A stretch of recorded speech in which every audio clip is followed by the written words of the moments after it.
Хайырлы кеш НТР каналында яңалыклар тапшыруы, студияда Гүлия Нигматуллина, бүгінгі шығарылышының төп темалары. Алғы сызыққа 2 УАЗ һәм Нива машинасы. Гуманитар ярдәм җыюда гади шәһәрдәшләрдән алып предприятие хезмәткәрләренә кадәр катнаша. Зур суммага алданған. Түбән Камала мошенникларга 14 миллион сумга якын акчасын тапшырган. 15 мең сумга кадәр штраф. Транспорт белән идарә итү таныклыгы булмаган мопедчы тоткарланган. Физик күнегүләр ачык һавада. Түбән Камада тагын бер акыллы спорт мәйданчыгы барлыкка килде. Уңайлы һәм тиз. Бик уңайлы. Узак вакытны алмады. Шәй кайнар шәй бирәселәр. Үзәк мәчет ишек алдында күчмә диспансеризация узды.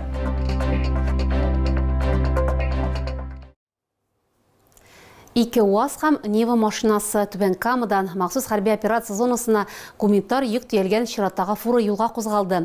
Аның составында маскировка шелтәрләре, җиңел һәм йөк машиналары өчен шиннар, шулай ук солдатлар сораган башка кирәк-яраклар. Ярдәм җыюда гади шәһәрдәшләрдән алып предприятие хезмәткәрләренә кадәр катнашты. Һәр кем мөмкинлегеннән чыгып ярдәм итәргә тырышты. Бу хакта алдагы видеоязмада. Это автомобиль бывшая инкассаторская Нива. Она с броней. Есть триплексы для стрельбы. Андрей Никитин махсус хәрби операция ветераны. Хезмәттәшләренә ярдәм итү өчен Нива машинасын сатып алып, үз хисабына тулысынча яңарткан һәм кыр шартларына яраклаштырган. Салонга гуманитар йөк тә тиягән. Там с дорогами очень большие проблемы. Анда юллар бик начар хәлдә. Кыр шартлары өчен Нива бик уңайлы автомобиль. Салонда алгы сызыкта кирәк булган барлык әйберләр, азык-төлек, дарулар, тормыш юлы өчен балык тоту шелтәрләре дә бар, ди Андрей Никитин. Җиңел һәм йөк машиналары өчен шиннар, маскировка шелтәрләре, шәхси посылкалар. Йөк составында 2 УАЗ автомобиле дә бар. Игелекле эшкә эшмәкәрләр, оешма предприятие хезмәткәрләре һәм гади халык та кушылды. Транспорт белән шәһәр администрациясе ярдәм итте.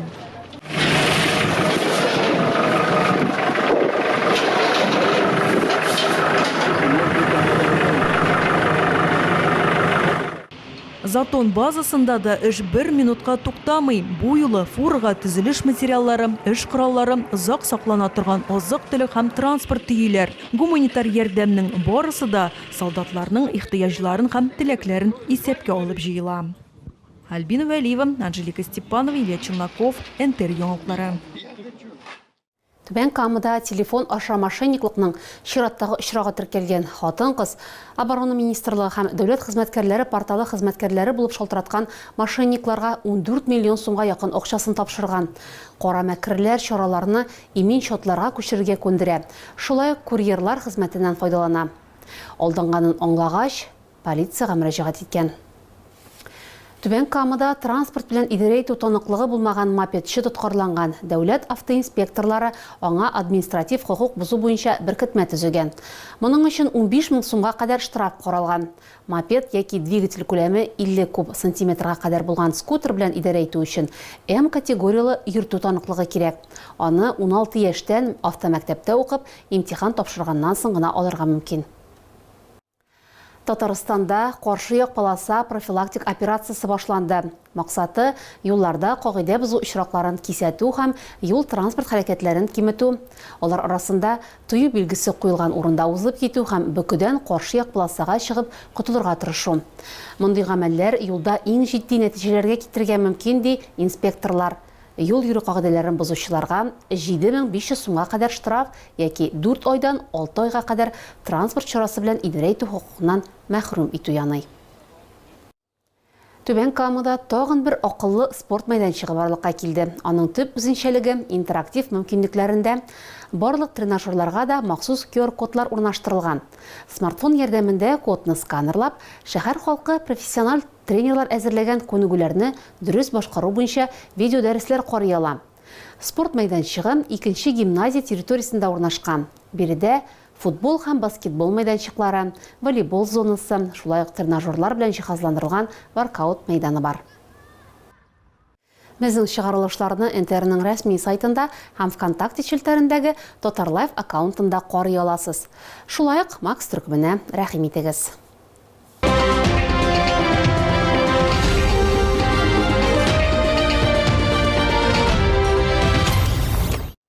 Сәламәтлекне кайгырту өчен айрым вакыт эзләргә кирәкми.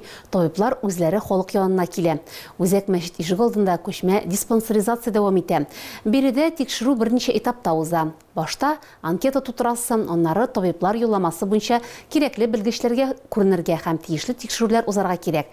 Бүген әлеге мөмкинлектән дистәләгән шәһәрдәш файдаланды. Алар күчмә диспансеризацияны ничек бәяли? Хәбәрчебез сөйләр. Башта сорауларга җавап бирәләр, сәламәтлекләре турында анкета тутыралар, аннары юлама буенча табибларга күренәләр. Ленар Тожиев күчмә диспансеризация турында телевизордан ишетеп белгән. Профилактик тикшерүнең мөһимлеген яхшы аңлый. Шуңа күрә мондый мөмкинлекне кулдан ычкындырмаска була. Менә бүген килергә исә булды. Диспансерацияны үттем. Бик уңайлы. Зак вакытны алмады. Менә шәй, кайнар шәй бирәләр. Шәй тәмле. Алхамдулилла. Барсына бик зур рәхмәт. Кайтып буздыру әйберләрен өчен. Тикшерү берничә этапта уза. Авырлык, буй, кан басымы тикшерелә, кирәкле анализлар тапшырыла. ЭКГ һәм флюорография узуда каралган. Күчмә бригада мәчеткә беренче тапкырына килми. Бу тәҗрибә моннан 3 ел элек башланган. Аллах ризалыгына өмет итеп, безнең волонтерлар диспансеризация үтүчеләргә булышалар. Киләсе диспансеризация мәчет ишек алдында 28 августта узачак. Табиблар әйтүенчә, аның төп максаты авыруларны шул исәптән яман шеш һәм хроник чирләрне иртә стадиядә ачыклау һәм вакытында дәвалау. Тикшерүнедән соң шәһәрдәшләрне кайнар чәй һәм чәк-чәк белән сыйлыйлар. Бу инде күркәм традиция. Альбина Вәлиева, Фәнис Кадыров, НТР яңалыклары. Бүген православие динен тотучылар бал спасын август айындагы 3 спасының беренчесен билгеләп үтә. Бу көнне чиркәүләрдә бал һәм яңа уштан җыелган башка нигъмәтләрне изгеләндерәләр, умартачылар бал җыю һәм аны кышка әзерләү эшенә керешә. Халык сынамышлары буенча бал спасында көзнең нинди булачагын да юраганнар. Сүз уңайнан быел балның 3 литр бәясе 2000 сумнан башлана, әмма ул төренә һәм сыйфатына карап үзгәрә. Әгәр сезгә яңалык ошаса, яисә күрми калсагыз, безнең тапшыру кичке 11дә һәм иртәнге сәгать 6да кабатлап күрсәтелә.